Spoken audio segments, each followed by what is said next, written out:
Então, desde o nascimento, né, essa Guarda Municipal, vocês já lutavam para que a gente pudesse estar aqui hoje. É uma família desde o início, pré-TASC, acompanhando, acreditando.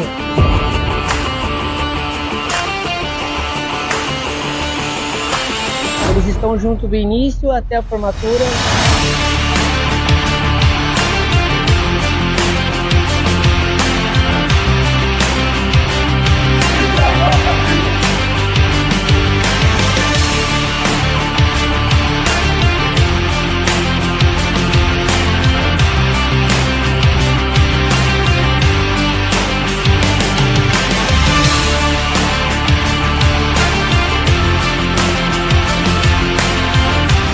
A placava literalmente, ela segura na sua mão e vai até aqui, ó, até a faca.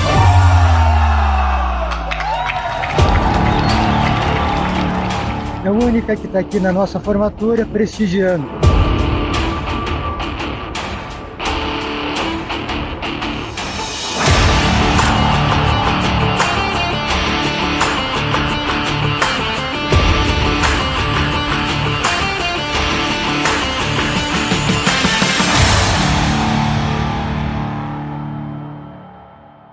Salve, salve, concurseiro e concurseira. Para quem não me conhece ainda, sou o professor Antônio Pequeno, sou professor de Direito Penal, Legislação Penal Especial, e aqui eu vou apresentar para vocês exercícios da banca IBFC, tudo referente à Lei 10.826 de 2003, mais conhecido como Estatuto do Desarmamento. Pessoal, então aqui eu vou mostrar de maneira bem prática aquilo que possivelmente pode vir a ser cobrado no teu concurso. Almeja ser guarda municipal em Manaus? Então vem aqui ó, estudar com a gente para cada concurso. Tem cursos específicos aí para a área da Guarda Municipal e, obviamente, especificamente para esse concurso da Guarda de Manaus. Então aqui eu vou mostrar para vocês com qualidade como que se resolve as questões da banca IBFC, tratando-se do assunto Estatuto do Desarmamento. Vocês vão ver que não são questões difíceis, mas aqui estão as dicas importantes para vocês acertarem. Tudo bem? Então vamos ao que interessa? Sem mais delongas, vem comigo, professor Antônio Pequeno. Vamos lá, pessoal. Olha essa questão aqui, ó, cobrada agora em 2023, num concurso para agente socioeducativo de Minas Gerais. Banca IBFC, ó, 2023. Então vem pronunciado, ó. De acordo com o Estatuto do Desarmamento, Lei Federal número 10.826 de 2003, no que trata do porte de arma de fogo, assinale a alternativa, ó, incorreta. Letra A. Os integrantes do quadro efetivo de agentes e guardas prisionais poderão portar arma de fogo de propriedade particular fornecida pela respectiva corporação ou instituição, mesmo fora de serviço, desde que estejam submetidos a regime de dedicação exclusiva, sujeitos à formação funcional, nos termos do regulamento, e subordinados a mecanismo de fiscalização de controle interno.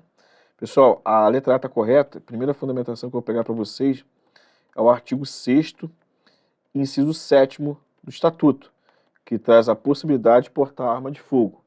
Combinado aqui ó, com o artigo 6º, parágrafo 1º, que vai trazer que ali hoje, né, no caso especificamente, não tem mais a figura do agente prisional. Alguns estados ainda não regulamentaram, mas falava agente penitenciário, agente prisional, enfim, agente penitenciário. O que acontece? Hoje temos a figura do policial penal, da polícia penal. Isso que teve alteração na Constituição Federal desde 2019. Só que lá, literalmente, o Estatuto do Desarmamento traz ali para que esses policiais penais possam portar arma de fogo dentro e fora de serviço, é necessário o preenchimento das condições estabelecidas no parágrafo 1º. E quais são essas condições? Foi trazido da seguinte forma: que estejam submetidos ali à dedicação exclusiva, que sejam submetidos a regime de controle interno e também que tenha ali especificamente, né, no caso, além disso tudo, dedicação exclusiva, controle interno, que especificamente tá, apresente ali a situação funcional, tá bom? Então fala assim, ó, mesmo fora de serviço, desde que esteja submetido a regime de dedicação exclusiva, sujeito à formação funcional e também, ó, subordinado a mecanismo de fiscalização de controle interno. Perfeito? Eu acredito que isso mais para frente vai mudar, mas para fim de concurso público você vai levar isso para a tua prova. Por quê? É a literalidade do artigo 6º, inciso 7º, combinado com o artigo 6º, parágrafo 1º B, tá? É o artigo 6º, parágrafo 1º B. Volta. Vem comigo agora, ó. Letra B. É proibido o porte de arma de fogo em todo o território nacional, salvo para os casos previstos em legislação própria e para os integrantes das guardas municipais de municípios com mais de 50 mil e menos de 500 mil habitantes, mesmo fora de serviço. Pessoal, gabarito aqui, letra B de bola. Primeiro, um detalhe muito importante, né? Essa limitação trazida aí na letra B era uma limitação trazida pelo Estatuto de Desarmamento, sendo que o Supremo Tribunal Federal declarou essa limitação inconstitucional. Por ferir o quê? Por ferir, ali especificamente, a isonomia e também a razoabilidade. Porque assim, antes, pelo Estatuto de Desarmamento, você pega assim, a literalidade e falava assim, ó, poderá o guarda municipal portar arma de fogo dentro e fora do serviço em municípios de capitais ou com município com mais de 500 mil habitantes. Então, municípios de capitais e com mais de 500 mil habitantes, o guarda municipal poderia portar arma de fogo dentro e fora do serviço, desde que seja feita a regulamentação com base no próprio estatuto. Perfeito? E trazia também a possibilidade, expressamente, de portar arma de fogo em municípios com mais de 50 mil habitantes e menos de 500, mas nesse caso só dentro de serviço. Então eu limitava ali só dentro de serviço. Se fosse fora de serviço, pelo texto legal, não poderia portar arma de fogo guarda municipal. Aí o Supremo Tribunal Federal veio, aí especificamente, eu vou colocar até aqui o número da ADIM, veio a julgar referente à ação direta de inconstitucionalidade. Isso eu quero que vocês anotem. Coloca assim, ó, ADIM. Professor, que ação direta de inconstitucionalidade é essa? Então, com base lá no artigo 6º, inciso 3º, você vai pegar aqui, ó, ADIM 5538, perfeito? Você vai colocar também a 5948, tá bom? E coloca ADC 38, que é a ação declaratória, ó, de constitucionalidade. Tudo bem? Show de bola? Então trouxe essa limitação ali. Hoje o inciso 3º fala que os integrantes das guardas municipais poderão portar arma de fogo. Só está assim, os integrantes da guarda municipais poderão portar arma de fogo dentro e fora de serviço, desde que seja através de regulamentação. Mas não tem mais a limitação, em capital de estado e com mais de 500 mil habitantes pode ser dentro e fora de serviço. Com mais de 50 mil e menos de 500, só dentro de serviço. Acabou essa limitação, porque os estudos comprovaram que tem município que não tem nem 50 mil habitantes, município com poucos habitantes, mas são municípios perigosos. Então não pode ocorrer essa limitação nesses municípios com menos de 50 mil habitantes, ali que só pode vir, não pode nem vir a portar arma, a guarda municipal. Então, com esse entendimento do STF, esse município com menos de 50 mil habitantes pode portar arma dentro e fora. Não existe mais limitação. Então, independentemente de limitação, pode portar dentro e fora? Pode, mas vai depender do que? De regulamentação. Então, tendo a regulamentação, isso depende de vontade política, aí, meu filho, aí tá tranquilo, tá bom? Depende de vontade política, porque, por exemplo, Rio de Janeiro, primeiro que antes já podia porque era município de capital. Município do Rio de Janeiro com mais de 500 mil habitantes também, então preencher 2 vezes. Enfim, mas não tem vontade política de regulamentar ali que a Guarda Municipal do Rio de Janeiro venha usar a arma de fogo dentro e fora de serviço. Perfeito? Então depende de vontade política, mas se regulamentar certinho, pode. Por exemplo, Cascavel, aqui, município com mais de 320 mil habitantes. A Guarda Municipal anda armada aqui em Cascavel. No Rio, não. Então, pessoal, gabarito aí, letra B de bola, mas com essas observações que eu trouxe para vocês. Letra C. Aos residentes em áreas rurais maiores de 25 anos que comprovem depender do emprego de arma de fogo para prover sua subsistência alimentar familiar, será concedido pela Polícia Federal porte de arma de fogo na categoria caçador para subsistência, de uma arma de uso permitido, de tiro simples, com 1 ou 2 canos, de alma lisa de calibre igual ou inferior a 16, desde que o interessado comprove a efetiva necessidade e requerimento, ao qual deverão ser anexados documento de identificação pessoal comprovante de residência em área rural e atestado de bons antecedentes. Perfeito, pessoal. Isso aqui é a literalidade do artigo 6º, parágrafo 5º do Estatuto do Desarmamento. Aí vem a letra D. O caçador para subsistência que der outro uso à sua arma, independentemente de outras tipificações penais, responderá, conforme o caso, por porte ilegal ou por disparo de arma de fogo de uso permitido. Perfeitamente, está correto. Só você pegar a literalidade do artigo 6º, parágrafo 6º do Estatuto do Desarmamento. Então volta aqui, ó, pessoal. Gabarito, letra B de bola. Tudo bem? Vamos lá. Próxima questão, ó. Questão cobrada em 2022. Vem comigo. Tá o seguinte enunciado. Vai falar, ó. A Lei 10.826, 2003, conhecida como Estatuto do Desarmamento, tem sido muito debatida em nosso contexto político e social recente, ó,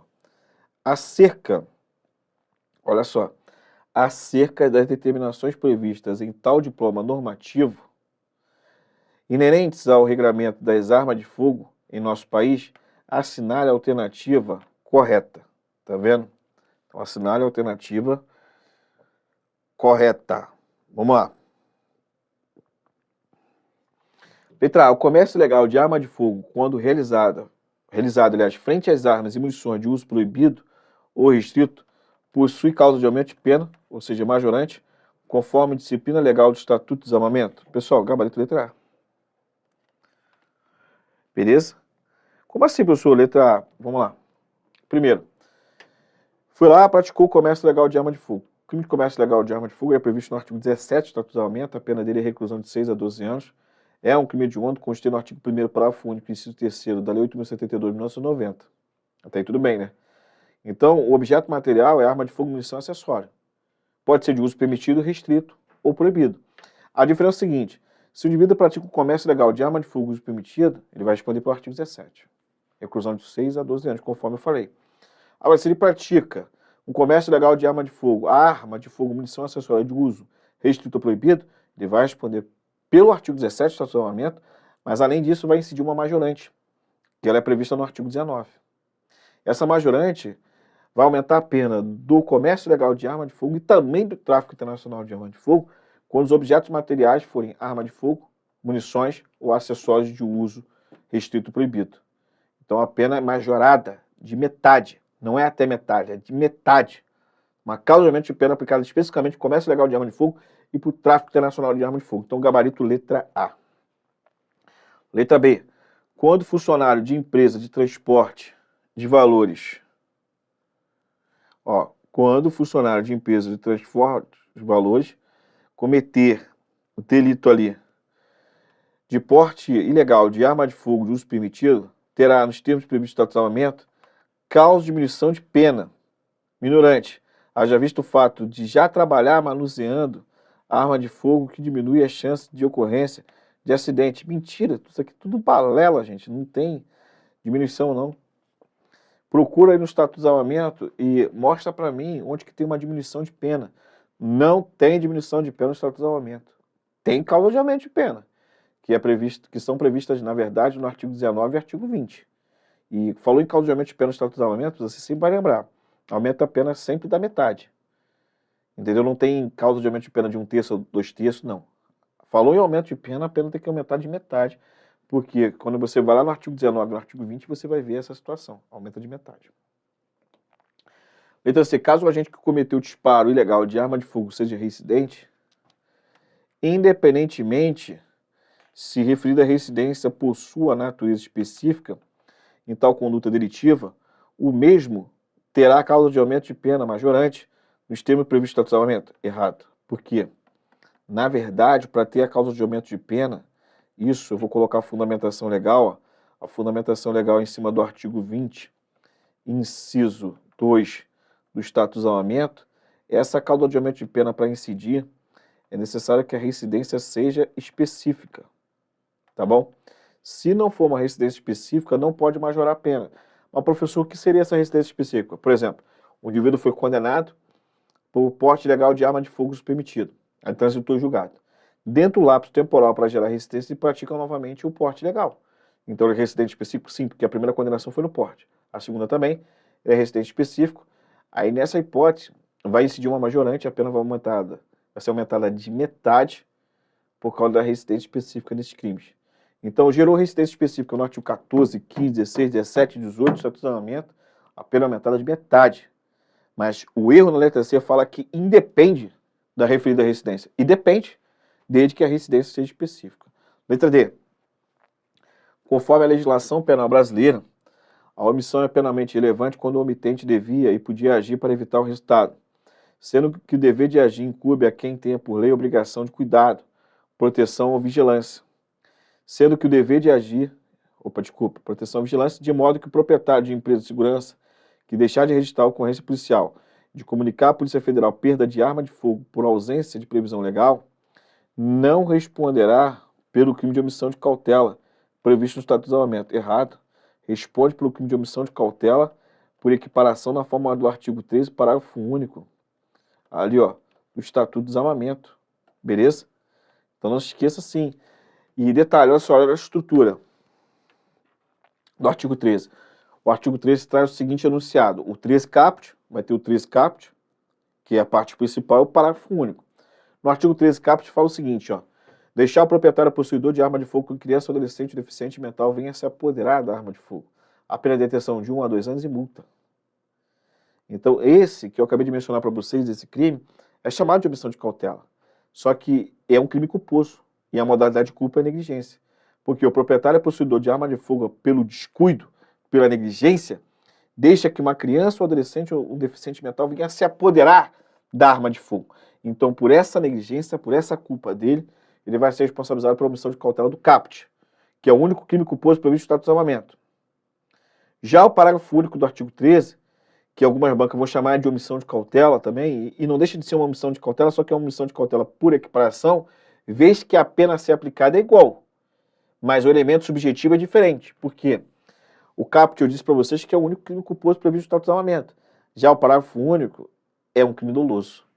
E o que traz lá no parágrafo único? Quais são os elementos? Lá fala o seguinte, ó, deixar o proprietário ou o responsável, ou o diretor responsável da empresa de segurança ou transporte de valores, de registrar a ocorrência e de comunicar à Polícia Federal dentro de 24 horas da data do ocorrido, a perda, furto, roubo ou extravio de quê? Arma de fogo, munições e acessórios. Então essa omissão no parágrafo único, que é ali prevista na letra D, é uma omissão dolosa. Então tem que ficar evidenciado que o indivíduo agiu com dolo em não fazer o registro de ocorrência policial e comunicar à Polícia Federal tudo isso dentro de prazo de 24 horas da data do ocorrido pelo texto legal. Ah, professor, e se ele faz o registro de ocorrência policial e não comunica a PF dentro de 24 horas? Consuma-se o crime. Tem que fazer os dois. Registrar a ocorrência policial e comunicar a PF dentro de 24 horas. Fez o registro, não comunicou a PF, configura o crime. Comunicou a PF, mas não fez o registro, configura o crime. Pela literalidade, o dispositivo fala da data do ocorrido, mas isso pode gerar o quê? Injustiça. Então, por exemplo, tem um proprietário de uma pessoa jurídica ali que trabalha na comercialização de venda de arma de fogo. Aí ele trabalha de segunda a sexta. No sábado, entraram na loja e subtraíram ali armas de fogo. Sendo que ele só tomou ciência desse furto na segunda-feira. Então, se você for observar, a ciência do furto foi na segunda. O ocorrido foi no sábado. Se você pega o texto legal fala que tem que fazer o registro de ocorrência policial e comunicar a PF dentro do prazo de 24 horas da data do ocorrido. Então, o ocorrido ocorreu no sábado, no domingo já teria passado o quê? 24 horas. O crime estaria consumado. Só que o proprietário tomou ciência na segunda. Olha a injustiça, o cara só ficou sabendo na segunda que ocorreu o fato. Entendeu? Então, em tese, a doutrina fala que tem que começar a contar a partir da ciência da subtração e não da data do ocorrido, porque geraria injustiça. Mas em concurso público, tu vai seguir a literalidade. Porque em concurso público, as bancas, as maiorias, inclusive as mais renomadas, vão falar que é da data do ocorrido. Entendeu? Então tá aí a observação, gabarito letra A. Vamos lá, mais uma. Olha só. A Lei 10.826 de 2003, conhecido como Estatuto do Desarmamento, dispõe sobre o registro, posse e comercialização de arma de fogo e munição. Com relação ao registro, assinale a alternativa incorreta. Letra A. A comercialização de arma de fogo, acessórios e munições entre pessoas físicas somente será efetivada mediante a autorização do guarda municipal. Errado, gente, pelo amor de Deus. O guarda municipal não vai autorizar, gente. Nenhum tipo de polícia autoriza. E aí? Na verdade, pelo texto legal, fala que a comercialização de arma de fogo, acessórios e munições entre pessoas físicas somente será efetivada mediante autorização, sabe de quem? Do SINARME, Sistema Nacional de Armas, e não da Guarda Municipal. Então, como é para marcar incorreta, gabarito letra A. Aí vem a letra B. É obrigatório o registro de arma de fogo no órgão competente? Sim. Certo? Então, por exemplo, você está requerendo a posse. A arma de fogo de uso permitido vai requerer a posse para o SINARME. Então, de acordo com o artigo 4º do Estatuto do Desarmamento, você tem que declarar necessidade, perfeito, comprovação de idoneidade, capacidade técnica e aptidão psicológica, tá bom? E residência fixa e ocupação lícita. Preencher esses requisitos, vai entrar com o requerimento SINARME para verificar se vai autorizar. Autorizou o SINARME, aí a compra da arma de fogo, vai fazer a compra, a Polícia Federal vai expedir o quê? O registro. Isso vai te dar o direito de possuir a arma. E a posse é intramuros, ou seja, você pode possuir a arma de fogo dentro da sua casa, em suas dependências, ou seja, por exemplo, uma edícula, a parte externa. Então, dentro da sua casa, ou suas dependências, ou no seu local de trabalho, desde que seja o proprietário responsável legal. Para requerer o porte com base no artigo 10, isso o porte civil. E o porte correlato à função, você pega com esteio as pessoas que vão exercer determinado cargo com base no artigo 6º do Estatuto do Desarmamento, fora o caso de legislação própria. Tá bom? Letra C. A empresa que comercializar arma de fogo em território nacional é obrigada a comunicar a venda à autoridade competente, como também a manter banco de dados com todas as características da arma e cópia dos documentos previstos no artigo 4º do Estatuto do Desarmamento, certinho. E letra D. A empresa que comercializa arma de fogo, acessórios e munições respondem legalmente por essas mercadorias, ficando registradas como de sua propriedade enquanto não forem vendidas, também está correto, então gabarito letra A. Próxima. De acordo com o artigo 10 do Estatuto do Desarmamento, que dispõe sobre o registro, posse e comercialização de arma de fogo e munição sobre o Sistema Nacional de Armas, a autorização para o porte de arma de fogo de uso permitido em todo o território nacional de competência da PF. Mas primeiro o SINARME autoriza. Depois que o SINARME autoriza, aí vai para quem? Para a PF. Então o gabarito aqui, ó, letra B de bola. Mas presta atenção, citou aqui o artigo 10. E o artigo 10 se refere ao porte civil, tá bom? Porque o artigo 6º, tá aqui embaixo, ó, é o porte correlato à função que o indivíduo vai exercer. Então tem diferença. O artigo 10 é o porte civil e aqui é o correlato à função que o indivíduo vai exercer. E o próprio artigo 6º no seu enunciado fala o seguinte, ó, é proibido o porte de arma de fogo em todo o território nacional, vírgula, salvo nos casos de legislação própria e para. Então, por exemplo, gente, a competência para legislar sobre material bélico é, no caso ali, da União. Então, para autorizar o porte de arma de fogo de uma determinada categoria, tem que vir através de lei essa produzida pelo Congresso Nacional, porque a competência da União legislar sobre material bélico. Só que o artigo 6º do Estatuto do Desarmamento, você não encontra o porte, por exemplo, do magistrado, do juiz. O porte está previsto lá na Lei Orgânica da Magistratura Nacional. Então, uma lei produzida pelo Congresso Nacional, perfeitamente. Então, o porte deles, obviamente, tem validade. O porte também do promotor de justiça é previsto na Lei Orgânica do Ministério Público Estadual. O porte de um procurador da República é previsto na lei complementar que regulamenta o Ministério Público da União. São leis produzidas pelo Congresso Nacional que autorizam o porte. Está correto isso? Está. É no caso de legislação própria, produzida pelo Congresso Nacional. Agora, se for ali no artigo 6º, vai trazer também mais porte, entendeu? Então não se esqueça desse detalhe. Gabarito aí, letra B de bola. Outra. O proprietário de empresa de segurança deixa de comunicar furto de munição de seu estabelecimento à Polícia Federal.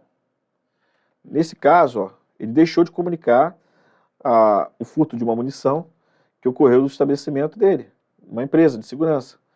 Letra A, comete o crime de posse ilegal de arma de fogo uso permitido na forma comissiva e omissiva, negativo, né? Ou seja, a posse ilegal de arma de fogo de uso permitido ou de uso restrito devia ter que possuir a arma em sua dependência ou em sua residência ou dependência desta, no local de trabalho, desde que seja proprietário responsável legal. E para ser posse ilegal, tem que contrariar, obviamente, o dispositivo legal. Ele não tem autorização para possuir, tá bom? Letra B, não comete o crime de omissão de cautela, uma vez que o bem furtado não é arma de fogo. Negativo, olha só. Aqui pelo enunciado, está praticando ele a omissão de cautela por equiparação do artigo 13, parágrafo único. E o objeto material, o que é objeto material? É onde que vai recair a conduta do agente, tá bom? Então, nesse caso, o objeto material, pelo texto legal, pode ir lá. Fala da munição, mas não só a munição, como também da arma de fogo e também, ó, dos acessórios. Entendeu? Então, onde que está o erro? Na letra B, fala que não comete o crime de omissão de cautela, uma vez que o bem furtado, ó, não é arma de fogo. Mas munição também pode ser objeto material e o acessório também. Então, não fica restrito à arma de fogo. Por isso, o erro da letra B. Letra C, comete o crime de tráfico culposo de arma de fogo. Pessoal, vocês nunca mais vão errar. No Estatuto do Armamento, ó, não existe tráfico culposo, tá? Na verdade, não existe nenhum ordenamento jurídico assim. Dentro do nosso ordenamento jurídico não existe tráfico culposo. O tráfico tem que ser praticado de dolo. E aqui o tráfico de arma de fogo é um crime doloso, não culposo, tá bom? Comércio ilegal de arma de fogo é um crime doloso, também não culposo.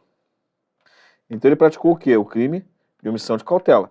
Só que a omissão de cautela do artigo 13, parágrafo único. E não, tá? E não do artigo 13 caput. Agora, uma dica para vocês. O único crime culposo previsto no Estatuto do Armamento. Coloca aqui, o único crime culposo. O único crime culposo previsto no Estatuto. Qual o único crime culposo previsto no Estatuto do Desarmamento? Resposta, ó, omissão de cautela. Não essa da questão, porque essa omissão de cautela da questão é por equiparação, é o artigo 3, parágrafo único. É a omissão de cautela, e essa observação eu vou colocar aqui para vocês, prevista no artigo 13, caput, do Estatuto do Desarmamento. Então aqui, ó, gabarito, letra E de escola. Próxima. Vamos lá. No que se refere, olha só, interessante, no que se refere ao Estatuto do Desarmamento, podemos afirmar corretamente que, então, para marcar a alternativa correta. Letra A, o porte ilegal de arma de fogo permitido é crime inafiançável, salvo quando a arma estiver registrada em nome do agente. Errado. Pessoal, mas o texto legal lá fala, professor, que é inafiançável. Olha só, essa proibição de fiança foi declarada inconstitucional pela ação direta de inconstitucionalidade 3112, dígito 1, tá? Ou seja, o Supremo Tribunal Federal entendeu que essa proibição da fiança num crime de porte ilegal de arma de fogo de uso permitido é desarrazoável, então declarou inconstitucional. Então, cabe fiança ao porte ilegal de arma de fogo de uso permitido? Sim. Não só ali o porte ilegal de arma de fogo de uso permitido, como o crime também de disparo de arma de fogo. Na verdade, eu adianto para vocês o seguinte, eu dou o pulo do gato. Os únicos crimes que são inafiançáveis previstos no Estatuto do Desarmamento são aqueles que são rotulados como crime hediondo. E nós nos deparamos com 3. Posse ou porte ilegal de arma de fogo proibido, com base no artigo 1º, parágrafo único, inciso 2 da Lei dos Crimes Hediondos, é crime hediondo. Então, posse ou porte ilegal de arma de fogo proibido. Comércio ilegal de arma de fogo, tanto se a arma de fogo for de uso permitido, restrito ou proibido. E o tráfico internacional de arma de fogo, tanto também se a arma de fogo for de uso permitido, arma de fogo, munição acessória for de uso permitido, restrito ou proibido. Perfeito? Então, são os 3 crimes que são rotulados como crime hediondo. Se são crimes hediondos, são o quê? Suscetível de graça, anistia, indulto, fiança, então são inafiançáveis, e prisão temporária 30 prorrogável por mais 30 em caso de extrema e comprovada necessidade. São os únicos que são inafiançáveis, esses 3, pelo fato de ser crime hediondo. O porte ilegal de arma de fogo permitido, ele é um crime afiançável. Letra B. Possuir arma de fogo permitido com numeração raspada constitui crime cuja pena se equipara ao comércio ilegal de arma de fogo? Não. A pena se equipara ao crime de posse ou porte ilegal de arma de fogo de uso restrito, que é previsto no artigo 16, que é a pena essa aqui, ó, reclusão de 3 anos até 6 anos e multa. Letra C. O crime de tráfico internacional de armas, por expressa disposição legal, é insuscetível de liberdade provisória com ou sem fiança. Com fiança é, tá? Aqui dá certo. Sem fiança não é proibida a liberdade provisória no tráfico internacional. Ah, professor, não entendi. Olha só, você vai entender, nunca mais vou esquecer. O tráfico internacional de arma de fogo é um crime hediondo. Se é crime hediondo, é inafiançável. Então, pode ter liberdade provisória com pagamento de fiança? Não. Mas ele pode ficar liberdade provisória sem pagar? Pode. Porra, professor. Então, se quiser pagar, não pode. Mas pode ficar liberdade sem pagar. Porque, assim, a lei não pode proibir a liberdade provisória. Porque se proibir a liberdade provisória a lei, o indivíduo foi pego e ele ia ficar preso. De maneira cautelar. Então, tem que existir uma possibilidade ali de ele ficar respondendo em liberdade ainda. Então, como é inafiançável, não cabe liberdade provisória com fiança. Mas ele pode ficar em liberdade, se o juiz analisar, e verificar que é possível aplicar uma medida cautelar diversa da prisão, que no caso a prisão preventiva seria ali desnecessária, então ele não vai aplicar a prisão preventiva, porque pode aplicar uma medida cautelar diversa da prisão. E isso ele responder em liberdade. Aí o magistrado pode arbitrar também a fiança, né? Tá bom? Ou melhor, desculpa, não pode arbitrar a fiança porque ele não é fiançável. Beleza? Aí pode liberar ele sem pagamento de fiança. D. O disparo de arma de fogo em via pública constitui crime não afiançável, mesmo que o autor a esteja portando irregularmente. Errado, porque é afiançável, tá? E letra E. Comete crime, aliás, cuja pena se equipara ao delito de omissão de cautela, o proprietário de empresa de segurança e transporte de valores que deixa de registrar a ocorrência policial e de comunicar à Polícia Federal furto ou roubo de arma de fogo, sob sua guarda das primeiras 24 horas após o ocorrido. Gabarito letra E, fundamentação em cima do artigo 13, parágrafo único aí do Estatuto do Desarmamento. Beleza? Então, pessoal, mais uma bateria de questões aí, resolvidas por mim, né? Espero que vocês tenham gostado. Continue focado aí nesse concurso para a GCM de Manaus. Tenho certeza aí que vocês vão conseguir obter isso. Então, pessoal, tem que ter disciplina, força de vontade, pensamento positivo, correr atrás. Nada é fácil nessa vida, né? Então, estude. Pode ter certeza que o estudo vai trazer coisas boas para vocês. Tá bom? Para quem não me segue ainda, meu Instagram tá aqui, ó, Prof. Pequeno. Então não esqueçam de dar essa moral pro Prof. Pequeno. Tamo junto, fique com Deus. Não esqueça de curtir, compartilhar e também de adquirir o curso específico pela Implacável Concurso para a Guarda Municipal de Manaus.